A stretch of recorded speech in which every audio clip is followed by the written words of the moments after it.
I want you to picture something for me. You are walking down this sprawling institutional hallway. Okay, setting the scene. Right, so maybe it's your old high school, but it is the middle of July. Oh, so it's totally deserted. Exactly. The lockers are all clamped shut, the fluorescent overhead lights are, only half illuminated, and the silence is just so heavy it practically rings in your ears. I know that feeling. Or maybe you're sitting in an airport terminal waiting at your gate, but it's like 3:40 a.m. Oh, yeah, the graveyard shift. Yeah, the coffee shops are all shuttered behind those cold metal grates. The departure screens are just glowing in the dark. And there's literally no one else around except, like, the distant rattling hum of a vending machine. It's a very specific vibe. It really is. Yeah. We have all felt that very specific, eerie, hair-raising sensation that crawls up the back of your neck in those environments. And today, we are taking a deep dive into liminal spaces. A fascinating topic. Totally. Specifically, we're looking into how a single, notoriously creepy photograph of a damp yellow room acted as, like, a digital Rorschach test for the internet. Right, which sparks a massive mythology. Yep, a crowdsourced mythology known as the Backrooms, along with its serene counterpart, the pool rooms. It is wild how big it got. It really is.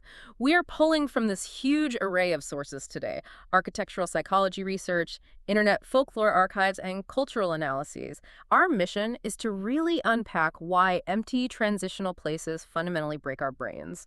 So, okay, let's unpack this because I struggle to see how an empty Marriott hotel corridor is anything more than just a quiet building. Sure, just seems like real estate, right? Yeah, but apparently the unease we feel there has roots that go back well over a century. It does. I mean, we throw around the term liminal space a lot online today, usually to describe like a spooky image. But if we trace it back to its actual anthropological roots, it started as a way to understand human society. Wait, really? Society, not architecture. Exactly. So back in 1884, an anthropologist named Arnold van Gennep published this foundational work called Le Rite de Passage. Rites of passage, like coming of age stuff? Bingo. He was studying societal rituals, coming of age ceremonies, marriages, tribal initiations, that kind of thing. And he identified that these rites always possess three distinct phases. Okay, what are they? Well, first is separation, where you strip away your old identity. And then the third is reassimilation, where you re-enter society with your new status. Which leaves the second phase. Right, that middle phase. He called it the liminal period. It comes from the Latin word linen, which means threshold. Oh, wow. So it originated as a psychological or social state, not an actual physical room. Exactly, yeah. It's like that summer between graduating high school and starting college. That is a perfect example. You aren't a high schooler anymore, but you haven't stepped onto the college campus yet. You are completely untethered from an identity. Which is an inherently vulnerable, uncomfortable state to exist in, And then in the 1960s, another anthropologist, Victor Turner, expanded on this. He described liminality as a state of intense ambiguity. Like you're just floating. Right, you are betwixt and between the established structures of society. Fast forward to 1992, and a French anthropologist named Marc Auger took this psychological concept of in-betweenness and applied it to modern physical architecture. Okay, now we're getting to the buildings. Yes. He actually coined the term non-places. The non-places. Yeah. Auger argued that an anthropological place is somewhere rich with history, identity, and relationships. Think of like a town square or a family home. A place where people actually live and connect. Exactly. A non-place, on the other hand, is a space of pure transience. An airport, a highway interchange, a hotel room. Oh, I see. They're spaces designed entirely for passing through, where human beings remain completely anonymous. That distinction makes a lot of sense, but it still doesn't fully explain the horror aspect for me. How do you mean? I mean, I understand that an airport is a space of transience where I'm just like a barcode on a boarding pass. But my brain doesn't usually scream in terror when I'm walking to my gate at noon on a Tuesday, Fair point, yeah. It's usually just annoying. Right. The terror only really activates when the space is stripped of people. And looking at the sources, research published in the Journal of Environmental Psychology suggests this comes down to the uncanny valley. Which is a term we usually hear with technology. Yeah, we typically use that term for CGI or robots that look almost human, but subtly glitchy, which repulses us.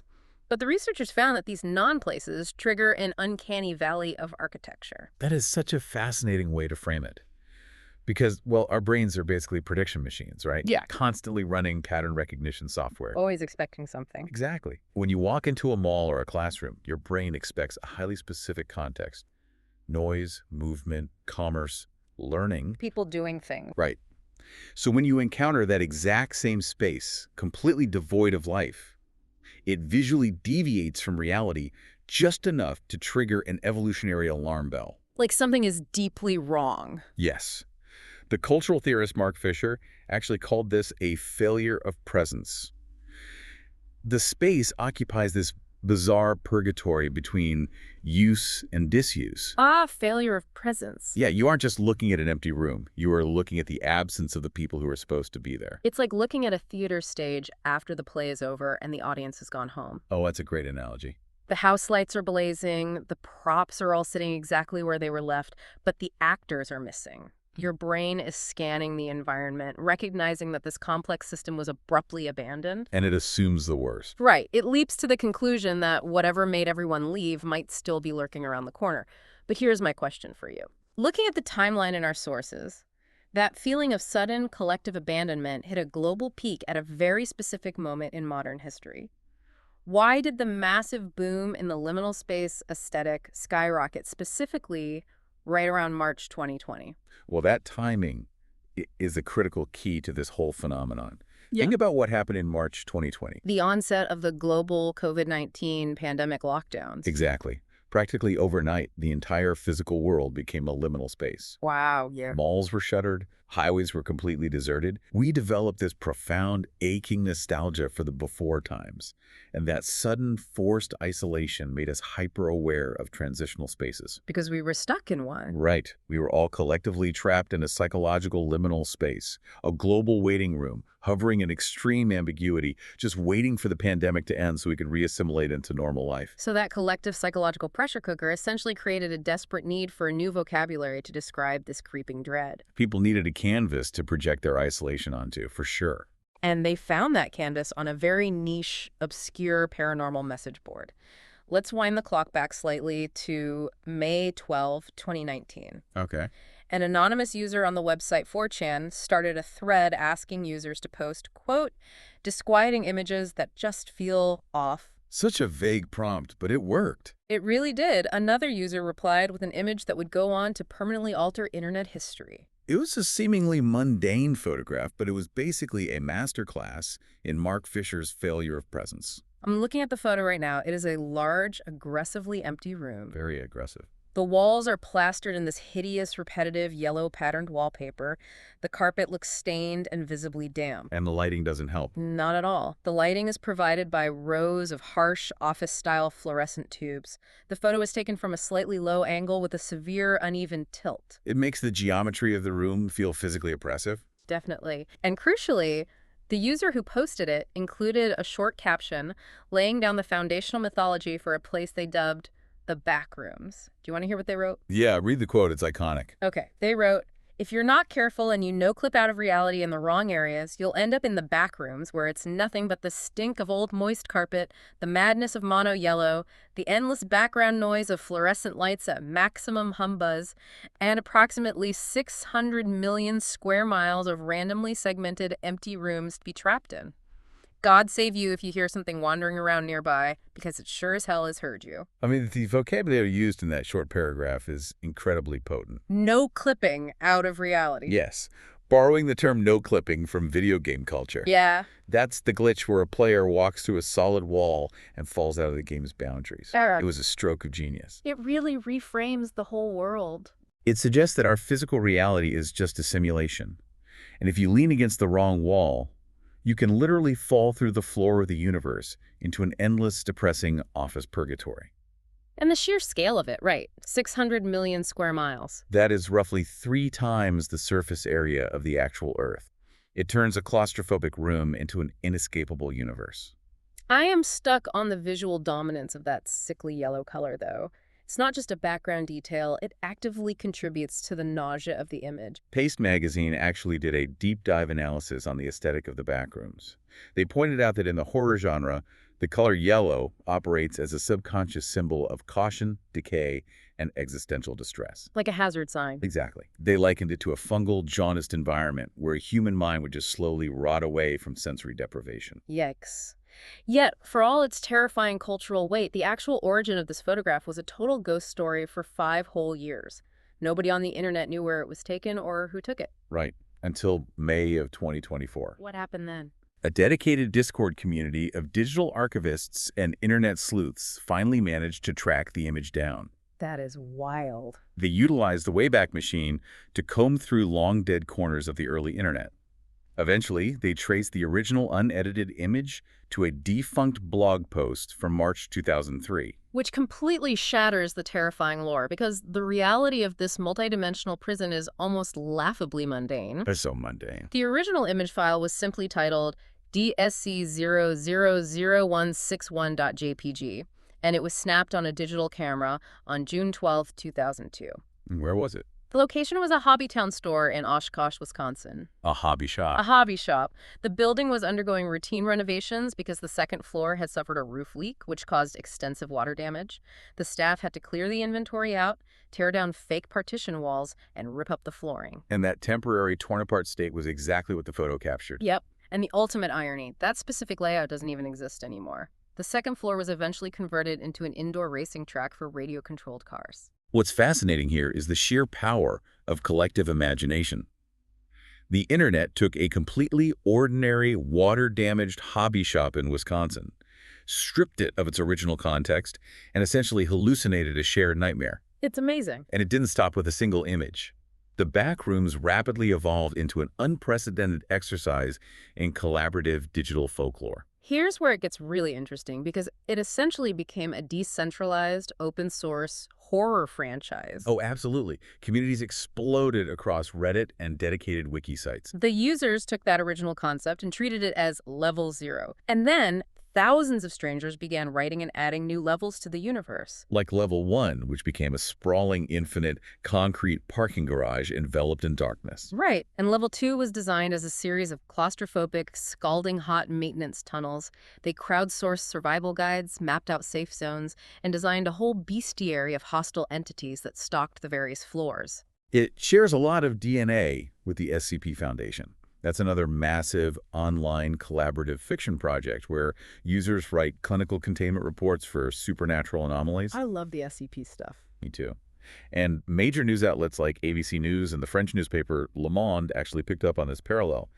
They noted how these wikis allow anyone to pull up a chair to a virtual campfire and add their own terrifying detail to the mythos. But the collaborative nature of the Backrooms inevitably led to a massive philosophical schism within the community, didn't it? Which is entirely predictable when you have thousands of internet users trying to agree on the rules of a fictional universe. It's true. A faction of purists eventually broke away and formed a community called True Backrooms on Reddit. What was their issue with the main wiki? Their argument was that cataloging hundreds of distinct monsters and mapping out a video game-style leveling system entirely ruined the psychological dread of the original concept. I can see that. For them, the horror wasn't about being chased by a generic slasher villain. The horror was the profound, crushing isolation. Adding a tangible monster just turns a unique existential nightmare into a standard haunted house. That debate over what constitutes true liminal horror is what makes the phenomenon so enduring.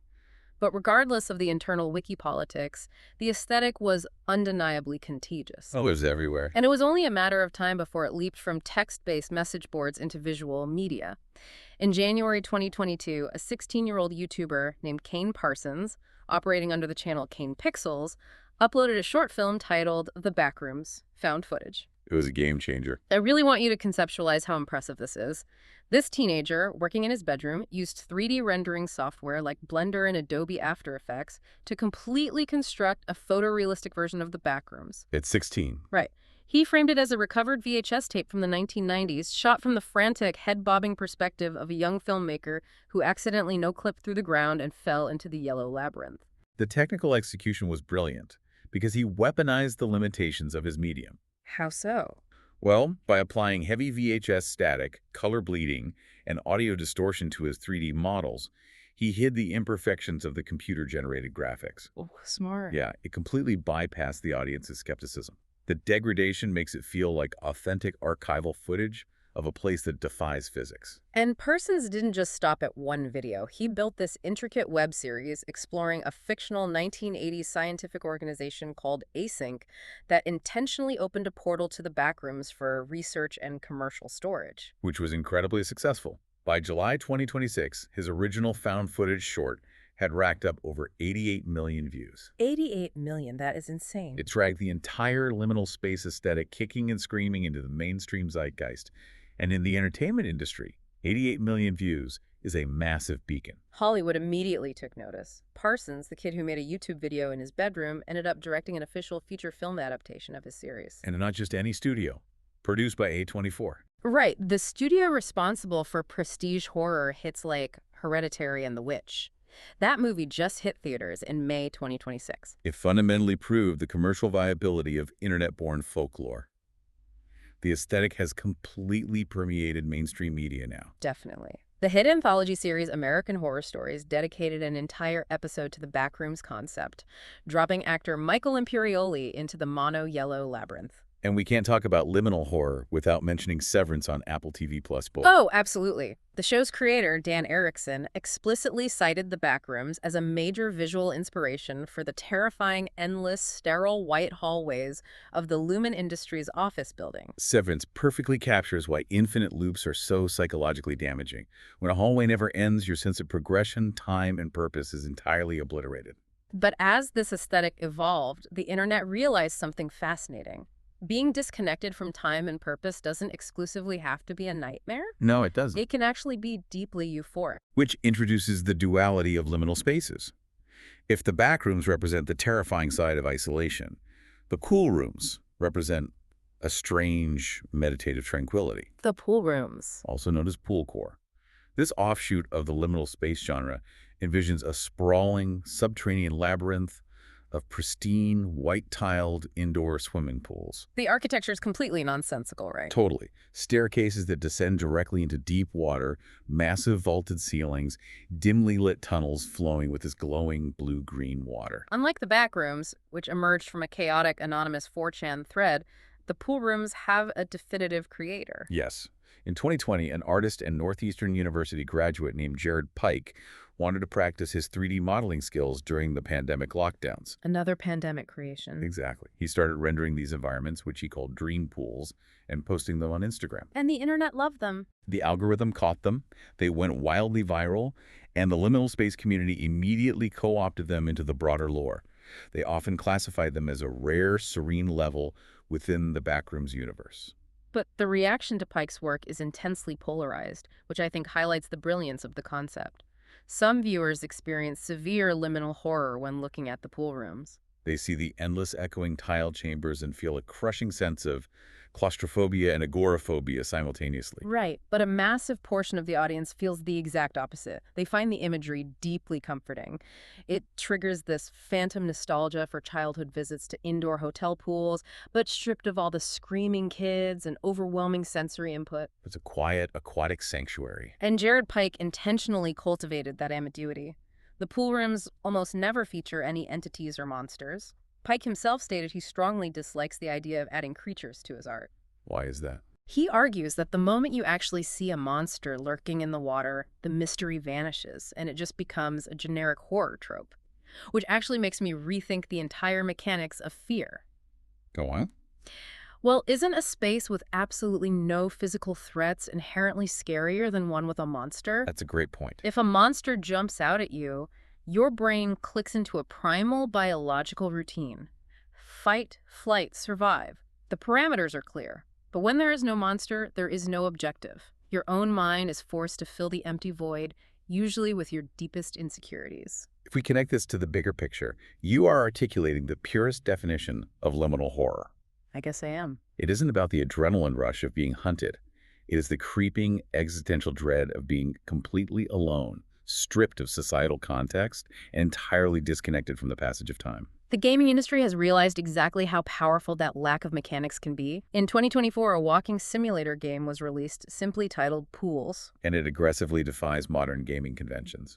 It really does. There is no user interface. There are no enemies to hide from. There isn't even a musical score. So what do you hear? The only audio in the entire game is the hyper-realistic echo of your bare feet slapping against wet tile, the sloshing of the water as you wade through it, and the distant, unsettling hum of ventilation shafts.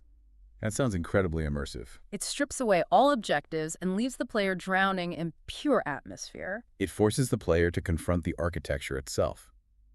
And just as Kane Parsons took the Backrooms to Hollywood, the Poolrooms are following suit. Really? Yeah, a feature film directly inspired by this aquatic aesthetic titled The Pools is already scheduled for a wide theatrical release on Christmas Day 2026. Wow, so what does this all mean?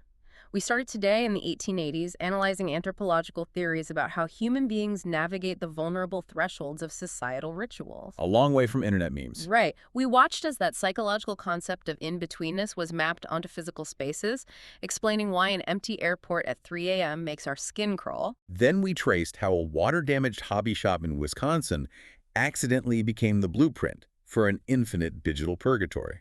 We saw how the internet crowdsourced a massive collaborative mythology that launched a 16-year-old's Hollywood directing career. And finally, we explored how that exact same feeling of profound isolation was flipped into the serene, echoing tranquility of the pool rooms. It is a phenomenal case study in how human beings use digital media to codify, share, and ultimately conquer our most abstract emotional anxieties. Thank you so much for taking this deep dive with us. We hope that the next time you find yourself alone in an empty institutional hallway or waiting for a delayed flight in a deserted terminal, you won't just feel an eerie sense of dread. No. Hopefully you'll take a moment to look around and appreciate the strange, unique beauty of the in-between. But wait, before we go, you had a final thought you wanted to share. I do. This raises an important question, and it's a final thought I want you to chew on long after you finish listening. Okay, let's hear it. We established that this entire cultural phenomenon detonated during the global COVID-19 lockdowns, right? Yes, March 2020. It was a terrifying historical moment when our actual physical world essentially became an empty, abandoned, liminal space. So what does it say about human nature that during a period of such intense forced isolation, our collective digital consciousness decided to collaboratively build inescapable virtual labyrinths to explore? That is a wild thing to think about. Did we instinctively create these digital non-places as a bizarre psychological coping mechanism simply because all of our real-life, bustling anthropological places had suddenly disappeared? It certainly makes you wonder if we built the backrooms just so we wouldn't have to be alone in the real ones. That's Well, what you next think. time you walk through that empty school hallway in the middle of summer, just make sure you don't no-clip through the floor.